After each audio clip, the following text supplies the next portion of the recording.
Model Making Guru is sponsored by emodels.co.uk, your one-stop shop for all your model making needs. emodels.co.uk. Make something awesome. It's back!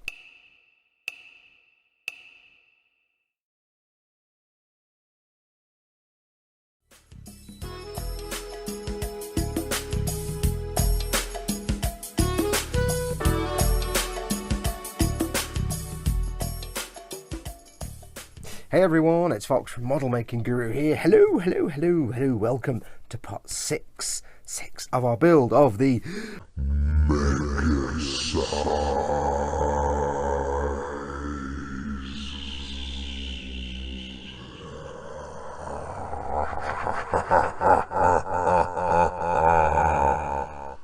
a Unicorn Gundam. I really must stop doing that. Yes, it is back. Starship filth. It's time for some filth. So, if you remember in the last episode, we got the interior frame parts glossed with the glossings. That's all done. Everything is now ready for the Starship filth gunk wash. Now, the point of this gunk wash is not to make it look particularly battered and worn, but just to put some shade into the recesses, put some darkness into there, and just give a bit of depth to these, because they're looking pretty flat. So we're not going to make it look battered and beaten, we're just going to make it look a bit more visually interesting. So, what do you need? Now, if you've watched any of my videos, you know what a gunk wash is. You've seen this, but I'll go through it in case you've noticed anything before. What you need is, first of all, some gloves. These are very, very, very important, because there's one thing you'll learn about gunk washing, if you've never done it before. It is absolutely messy times. Completely messy times. So always have some gloves. I've got some tissue down on the desk. First of all, to help with the white balance, and second of all, I don't want to get stuff all over my desk. I love my sort of, this is my Sunday best cutting mat, even though it's now got paint all over it. So I don't want that to get messy. Need our pieces. We need a old brush that we're not particularly too fussed about. You can see it's a bit sponged at the end. That's because I use this for powders and gunk washes and things like that. And we need some 502 Abtai long Starship filth. Now, this used to be quite rare because I bought like 5 tubes and suddenly the entire internet decided that I caused the entire world shortage. But then at 502 Abtai long made more. Now, there is an old question. I don't know who makes this. I guess I don't know if it's MIG or AK or who owns 502 Abtai long. It's kind of MIG, but it's kind of not. MIG do oil brushes of Starship filth. Those are the little sort of eyeliner bottles where you've got the little brush in there to put the Starship filth on. It's thinner than this. This is just raw oil paint, and it's slightly a different colour. You can use it for what we're about to use it for, but for best results, just use neat oil paint from the tube. Now, if you can't get 502 Abtai long Starship filth, don't worry, any colour will do, any sort of browny dark grey colour. It's sort of a bluey browny grey. You can mix in some raw sienna or raw umber into Payne's grey. They're all standard artist colours, get to your art shop. Payne's grey, which is the sort of the dark bluey dark grey. Raw umber and raw sienna, burnt umber and burnt sienna are the two brown tones. You can mix some of the Payne's grey into those and darken them, and you get a similar colour. So yeah, so we have our oil paint, we have our gloves, have a crappy old brush. You need a piece of soft cloth. In this case, it's an old t-shirt. And one other thing you will need, and you can't see it, but I'm wearing it, is an apron. Now, I used to have a proper, like, manly, working at the barbecue. I don't know where that's gone. I don't know where that apron's gone. So what I'm wearing right now is some little sort of round the waist blue thing with little flowers embroidered into it. It's really girly. Doesn't matter. It's all pastel blue and pink flowers, and I just found it in the drawer. I would recommend having an apron of some sort, something to cover your trouser legs, because when you're working, this thing will get covered in oil paint, this t-shirt, and you will drape it all over your legs while you're rubbing things away, and you'll just get paint all over your trousers, and then you're ruined. So wear an apron. So what do? Gunk washing is probably one of the easiest things you can do to get a cool looking result. Let's move these out the way. 2 steps. First of all, take your oil paint, your Starship filth or some facsimile. If you've mixed it, mix it onto a piece of plastic or a palette of some sort and have a big blob of it waiting, standing by. If you're using a tube or you've got a colour that you want to use that's not Starship filth, just have the tube ready. You can take it straight from the tube. We're not using any other colours, so it doesn't matter. We're not using any thinners, so it doesn't matter if I'm taking it from the tube, because I'm not going to contaminate what's in the tube. Now what you do is you get a yarn brush, and you get yarn, you'll get yarn brush in the tube. You get lots of paint on there, lots of paint. And what you do, now you need to make sure you just do this. This is all you do. This is all you do. As Ted would say, slap it on. Yeah, you just slap it on. All you're doing is covering the entire piece totally in Starship Filth, or whatever colour you choose. Starship Filth is a wonderful colour because it's named Starship Filth, and it does perfectly work as a general grimy sort of schmutz layer for starships. Bizarrely, strangely enough, well named, that product. So you just want to work on it. You can see it's kind of a slightly brown but a generally bluey tinged thick oil colour. It's like the colour of your sump under your car. It's that kind of oil gunk stain, which is wonderful, marvellous.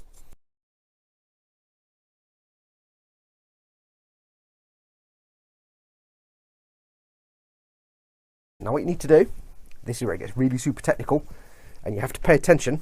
You don't have to pay attention. Get yourself your bit of t-shirt. I find it better to put my hand inside the t-shirt and just have it there. Pick up the device, and all you do is very gently rub it away. Best to go in one single direction. You can use the tip of your thumb, the flat bit there, or you can use the fingers, however you want to do it. Just go in one direction, but keep your hand flat to the surface, because what you aim to do is get all the paint off the surface, but leave it in the recesses. And I'll try and do it a bit lower down so it's actually in focus. I got the focus in the wrong spot. And this tissue's getting in my way now. Oh, it's all gone wrong. So I'm just gently rubbing it off, working my thumb into the corners. Oil paints smell fantastic. I do love the smell of oil paints. So I'm just going along, getting it off. And what you'll see is that where the paint comes off from the flat surfaces, it does tint it slightly.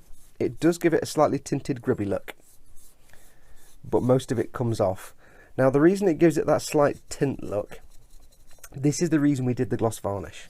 One other thing you can do, you can bunch up your t-shirt if you want and work it into little recesses. This is why we do the gloss varnish first. First and foremost, to protect the paint, because doing this to just the raw paint that's been painted on bare plastic, you're probably going to rub half the paint off.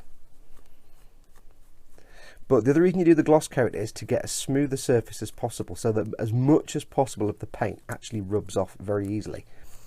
If you did this with a matte coat, you'd find that you really were colouring the surface, because a matte coat, difference between a matte coat and a gloss coat is, a matte coat has lots of little microscopic imperfections and dimples all over it. That's why it doesn't reflect the light as much and it's not shiny, because the light gets diffracted off in all different directions. So I'm going to get the thing down in the middle there and run it down,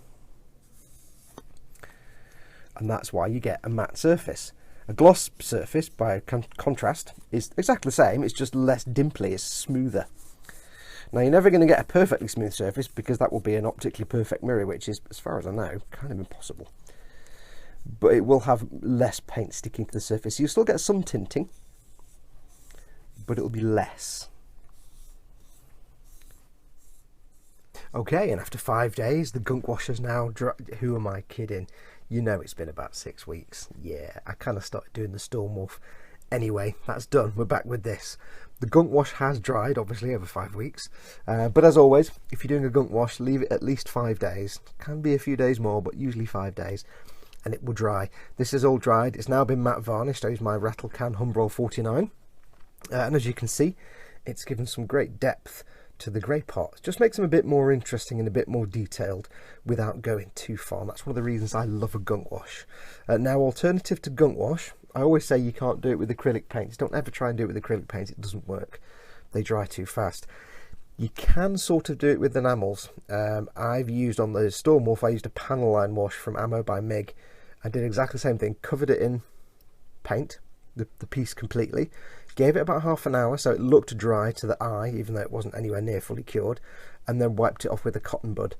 and you got the same effect. It just means if you use, say, the enamels, don't use an enamel paint, but do feel free to use things like the enamel panel line washes. They're thin enamel paints. If you're doing it on a Gunpla, be super careful, because if it gets into any little nooks and crannies and there's no primer or anything else on there to protect it, it could damage the plastic. But it's an option if you're careful with it and you know it's not going to run into any little recesses or tight joint areas. If you want to play safe, just stick with the oil paints. You can mix your own oil paint colours as well. That's the other benefit of the enamels, they come in different colours. You can mix your own oil paints just by mixing oil paints. But that's what it looks like. So what is next? Well, there's not really a lot left to do. We need to bring these golds back. As you can see, they've been matte varnished now, and the golds still look a bit shiny, but they've lost a bit of their luster. So we need to bring this back. Then I need to basically do the assembly. Now, I did film painting the gun and some other bits. Unfortunately, all that video has disappeared, because if you remember when my computer died the end of last year, the great hard drive failing of 2017, nothing was lost then, but since then I've had to move stuff around, and I was reorganising and clearing out some old drives and moving files around a few weeks ago, and totally deleted those files. So yeah, so I'll show you the gun towards the end, but for now we'll focus on the inner frame. So we need to get these golds back, so let me get all this stuff out of the way, all the things. Yeah, this is like 1/10 of a master grade kit. Let me get all this stuff out of the way and we'll do a little bit of dry brushing. Okay, so let's bring the golds back first of all. As you can see, a little bit mucky looking from the gunk wash and a little bit matted from the matte varnish. Dead simple to fix and bring that back. So we're going to get our Retributor armour, which is the colour we used to paint it in the first place. Very good shake. I've got myself a dry brush. Any kind of just flat soft brush will do. I like these dry brushes from Citadel, but any kind of soft chisel edge brush will do. I'm going to get a little tiny bit on the end of the brush. Not much, just a little tiny bit. I don't need to go crazy. Get most of it off on the tissue. And it's a shame to waste this, because apparently this paint actually has gold in it, which is why it costs like £300 a pot. It doesn't really cost £300 a pot, but it's not cheap. It's one of the more expensive Citadel paints. So we want to, and I hate the fact I'm going to have to say this, work it in amongst the bristles. Sorry, Duncan. And all we're going to do is dry brush. Now, to get edges, you can do flippy, flappy motions, but to get a smooth finish, do a little circular motion side on like that, and just very, very slowly build up the colour. And it will take a while. It won't be a quick process. But what you'll do is you'll slowly build up that gold. And you don't want to go crazy. You don't want to repaint the whole thing. You just want to bring back, for want of a better phrase, bring back the bling.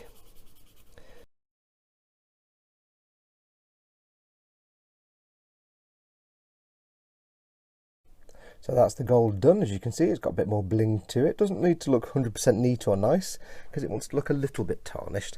The next step is to do the same for the silvers, and there's only a few small parts of silver on here. So for these, I have a smaller dry brush, and I have some Necron Compound, which itself is a dry paint, which means it's not really flowy. It's just more like a gloopy powder. And I'll do exactly the same. Get some on the brush. Get most of it off. I say this is a smaller dry brush, it's about the same size really, and we're just going to do exactly the same, just work over these in little circular shapes. There's not a lot of these to do on the body, so it shouldn't take too long.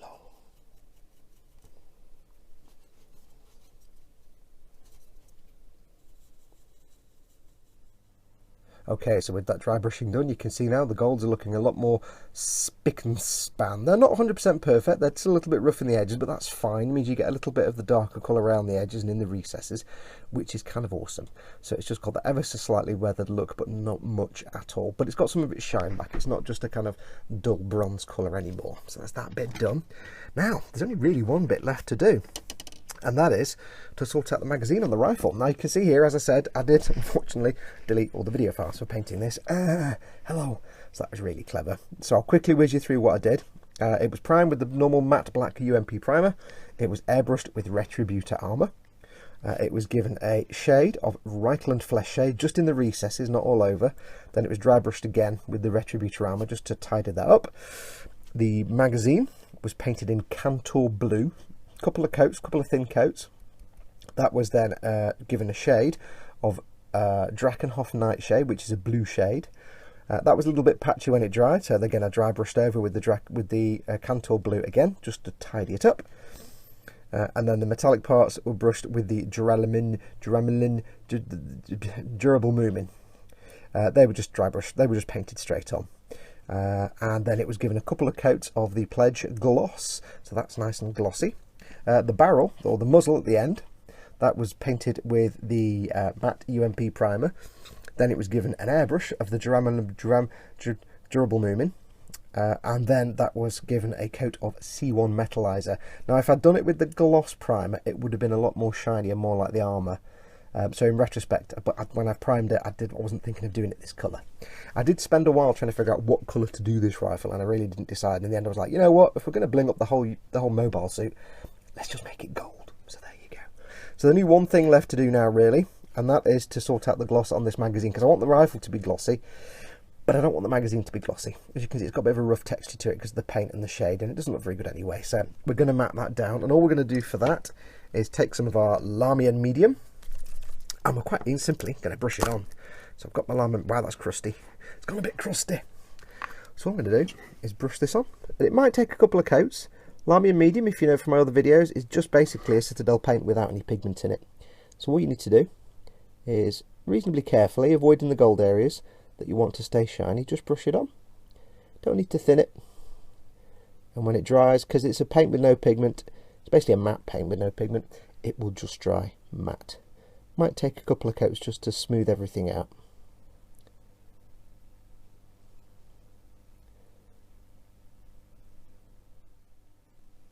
Okay, and with that done, that tells us we are done.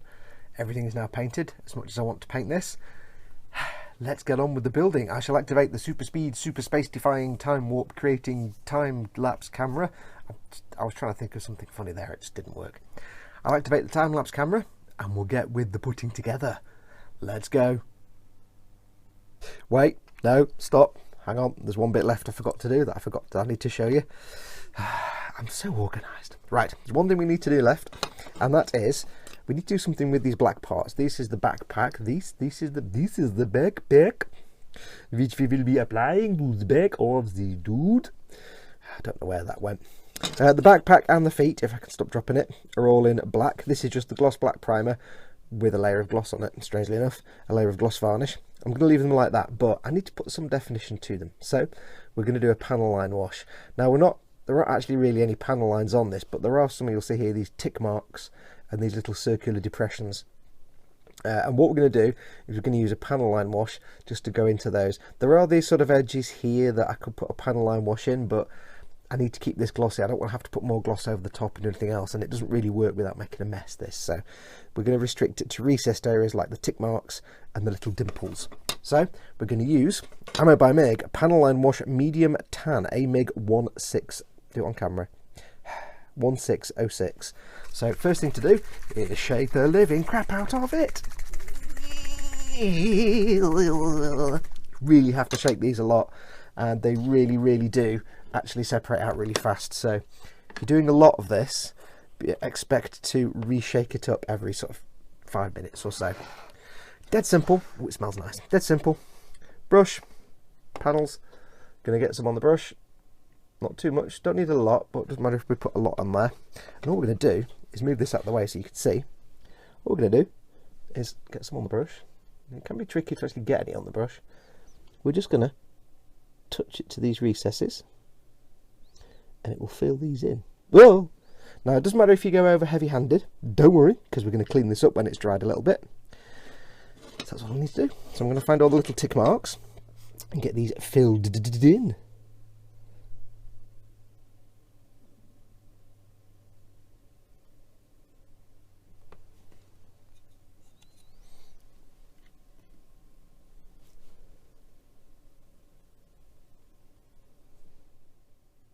Okay, so that's at about half an hour or so to dry, maybe 45 minutes. Now the trick is with enamels, they do take a long time to dry. If you painted on enamels like this, normally it'd be fully cured after about 24 to 48 hours. However, they look dry after about half an hour, apart from this one up here, which is a bit sticky still, so I'm going to avoid that one. So we can take advantage of this slow drying time like we do with an oil paint. We can remove the excess from around the edges here. Now, I also learnt a valuable lesson today. I made the terrible mistake of going to watch the live stream for Elon Musk launching his Tesla into space. Oh God, the comments. It was just an absolute swarm of scientifically illiterate, mouth-breathing morons. Really, my life lesson for today, if you're watching something or reading something to do with any kind of science, don't read the comments. It's depressing. I'm depressed now. It was pathetic. Anyway, let's crack on with this, cheer ourselves up. So we've got the paint in there, it's dry to the touch, or it's crusted over. What you do is take a cotton bud, a dry cotton bud, and quite simply, just keep it flat to the surface so it doesn't go into the recess, and just rub the excess away. It's as simple and as easy as that. Because you're doing it horizontal and parallel to the surface, it's not going to take paint out from inside the recess. Now you might get some smudgy marks around the edge, so you can just keep rubbing. Or if you get some really persistent little smudges and smears on the glossy surface, just get a little bit of oil paint thinner, just dampen the cotton bud, and then just rub it over, and that will get rid of those little smears. So on here, for example, I want to get rid of these ones, so we just rub it, and that's as hard as it gets. If you go wrong and you take off more paint than you wanted to, if you actually do take off any paint from inside, don't panic, just go and put some more on, and then let that dry for a bit and repeat.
As he hoves into view on the spinny thing, yeah, right, he wouldn't even fit on the spinny thing. The spinny thing would just go between his feet. But as he hoves into view without moving, and the wind howls outside for some reason, there's a gale blowing outside, we are done. We are finished. I'm so happy. Now, apologies for the weird lighting and stuff. I've tried this with a light background and different lighting. White background makes it look grey. It doesn't work very well. Black background really enhances the metallic shine, but it's a pig to film. If you're making a model and you want to film it when it's finished, don't make it out of shiny metallic stuff. Oh, it's a nightmare again. Look at my glove, it's like so overexposed to get that visible. Oh, nightmare. Anyway, we are done. I am super happy with this. I couldn't be more pleased the way it's come out. The C1 metalizer has come out absolutely fantastic.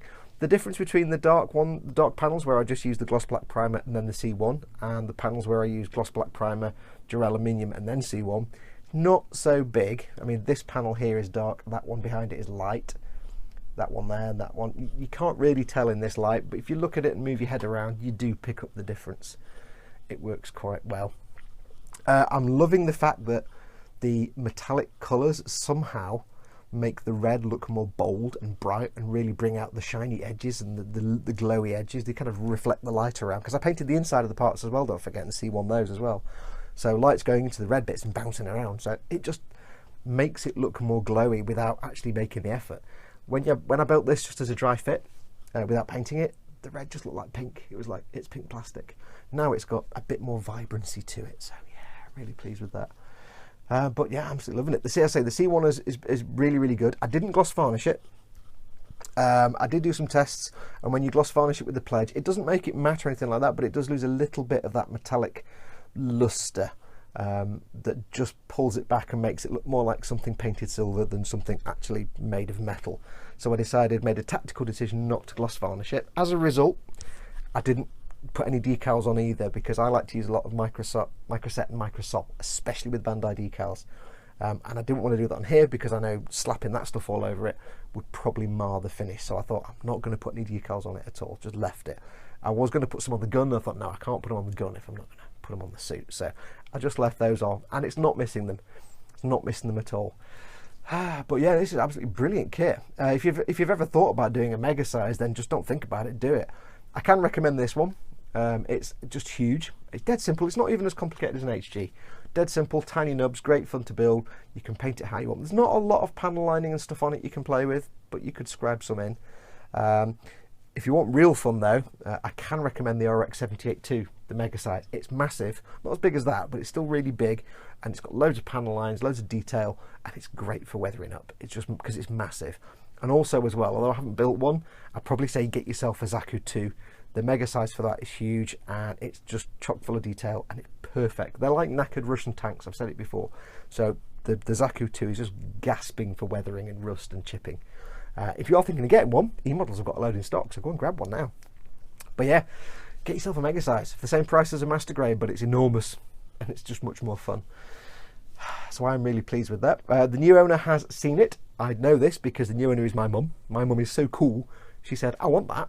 If I get that, will you paint it for me? I'm like, okay. This will go downstairs and live in the cabinet. Somehow, I don't know. The only place I can think to put this. I've got to keep it out of the dust because of the C1. Now, like I said, it's not gloss varnished. It's not a problem though, because if you notice I was wearing gloves when I was assembling it. That was more just to stop me getting fingerprints all over it, because the one thing I didn't have to do is build it all and then go around cleaning it or getting all the fingerprints off. So I wore gloves throughout the whole build. Having said that, there wasn't a lot of transfer of the powder to my gloves. It's been sat there for 6 weeks anyway, and I did buff the living crap out of it when I put it on. So I got a little bit coming off on the gloves, but not much. So this stuff is really durable. It's really tough. If you're making a model and it's going to go into a display cabinet or a display case, or it's going to be under glass and it's not going to get covered in dust and cigarette smoke and spillage of drinks and anything else, kids aren't going to touch it, then you don't need to seal this stuff. It's tough enough, it will stay there and it will keep that metallic twang. If it is something that's going to be handled or it's not going to be on a shelf and not in a cabinet, then yeah, you might want to gloss varnish it just to protect it. But it will lose a little bit, but not much. It's not massive. It's not like getting one of those Molotov pens and then you spray gloss varnish over that and it just looks like flat aluminium. So it's quite friendly to gloss, but it does lose a little tiny something. So if it's never going to be handled, then just go for it. Don't bother protecting it. It looks fine. So I'm really happy with that. I don't know if the eyes come out on camera, if I've got the camera in the right place, but yeah, those eyes. I use the stickers. I don't know if you saw me doing it. I use the stickers for the eyes and the cameras, because I find no matter how well you paint them, they'll never, and you're not lighting it, so no matter how well you paint them, they will never ever look as good and shiny and reflective as the actual foil stickers that come in the kit. So whenever you're building a Gunpla, if you want really reflective eyes, use the foil stickers. If you're not lighting it, use the foil stickers. They are brilliant. I've got to go in and put a gloss coat over them just to seal them in. But yeah, use the gloss stickers, the foil ones. Gloss stickers. Use the foil stickers, they're brilliant. I'll see if I can turn him around. Now this will probably take him out of the focus zone, and there is one or two little panels that refuse to stay on, so don't panic if a panel falls off, because one of them will. The little panels that go on the chest have a habit of falling off. Now he doesn't want to stand up in that angle very well. Is he going to work? Yeah, no enough. So you can see the back there, the black backpack. I thought the black blah blah blah blah blah blah blah blah blah words. It's really late at night. I'm really hot and I'm tired. I thought the black on the feet and the backpack would actually stand out a lot more, but when you get it all together, because of the way it lights and reflects and a lot of the model comes out dark, it actually looks brilliant. It blends in perfectly. You see the little tick marks, and it just looks like it could be metallic painted and just not catching the light. So the black blends in perfect. I'm quite surprised by that. I didn't know if that would work or not. And I don't know if it comes out on camera, but these red parts here, again, enhanced by the reflectivity of the silver parts, they just have such a vibrant glow. If I half close my eyes, I can see that bit glowing, and I can see this bit glowing, and the frame around there. It looks like it's lit, but it's not, obviously. So yes, that's all done. So that's going to do it for this build. I'll turn it back around again. That's going to do it for this build. If you are going to get one of these and build it, there's nothing really to watch out for. Don't get yourself worked up. There's nothing too complicated. This wrist doesn't really hold the rifle too well. It's a bit heavy, so if you're going to have the arm up like that, it's probably going to droop. You get the brewer's droop. You can see there it does tend to do that. So it's not got a lot of grip in the wrist. But it's not the end of the world. It's going to sit in your display cabinet. Who cares? That's going to do us. Now, I have to apologise, obviously. There was a 6-week gap while the oil paint dried for 5 days. Yeah, that's my kind of maths. That Stormwolf build I did was supposed to take 5 days while the oil paint was drying. Yeah, that didn't quite happen. So, hey-ho, what can you do? Now this is done. I'm going to put this in the cabinet, and we're going to crack on. Maybe not tomorrow. I might take a day off tomorrow and actually sit on my butt and play some Xbox for a bit. Now this is done, I'm going to start on the E-Models build. That's the what is it called? The little armoured car, the AML-90, AMF-90, something. The little armoured car that I'm going to Warhammer up just for fun, for funsies. So it's a bit of armour building, bit of Warhammer. That's next, and then once that's done, I don't know what's after that. We'll see. I'll go through my stash and see. I've got this little SD Gumpler to build. I've got my pink Zaku. Paul, I did mail Samuel decal and ask him about getting some decals for the Zaku Warrior live concert version. He never replied to me, so I'm going to have to mail him again. He's normally very good at replying, Samuel decal, but I mailed him about 6 weeks ago and he's not replied. So until I can get some decals for it, I can't build it. So there you go, Paul, because Paul got me that. And thank you, Paul. Thank you. But I can't build it yet. I don't know. We'll see. We've got other stuff I need to build anyway. I might go for something small. I need to do something small. But yes, we will crack on with those. Just a word of sort of heads up, as it were. I am kind of, if you know me, you know that I go in and out of interest in things. My mojo for Gunpla is faded a bit. That's why I did the Warhammer one in the middle, because I was burning out a little bit. I was burning out on Gunpla. Now, I'm not going to stop doing Gunpla, but I'm going to follow my instincts. I'm not going to do another Gunpla till my brain says, let's do another Gunpla. So it could be the next build after the E-Models one, but it might be the build after that. I don't know. I've learnt not to force it. If I start building something and I lose interest in it halfway through, yeah, it's not good news. So don't panic. I'm not ignoring Gunpla. I've not dumped Gunpla. I've just burnt out a little bit on them. I need to do some other stuff and cleanse my palette. So we'll see how it goes. They are coming back, don't worry. I've got them SDs to build. I've got Gunpla that people have bought me, and I've got my HG ground type that I really want to build, actually. I might do that as another brush paint. Anyway, I'll shut up now because I'm waffling. Go and get one of these, it's brilliant. Go and get yourself the RX-78-2 and the Zaku as well. But thank you so much for watching. As always, don't forget to go to the Model Makers Boom Hut. Best online Facebook group for model making there is. No bitching, no snarking, no rivet counting, no nastiness. We don't allow it. Join up, show off pictures of your builds, get feedback from other people, and make some friends. It's a really great place. And last of all, don't forget, if you'd like to, you can support me on the Patreons. I depend entirely 100% on my patrons for my income and selling models, obviously, that I build. So I absolutely adore them, and they do keep me going, so I can't thank them enough. If you'd like to help this channel and keep it going, do pop along, have a look. You can pledge anything from $1 upwards, so you know, you don't have to. There are rewards for doing it. You may not know, but all my patrons get every video I do, bar a small number, a week early, a week before everybody else. So if you want to get them a week before everybody else, feel free. Anyway, I'll shut up because this has gone on too long. Thank you so much for watching. Do take care of yourselves. Go make something awesome. Go be awesome. And until next time, adios, amoebas. Wow. Glowing hand. Ah, I'm an angel. Ah. I'll shut up.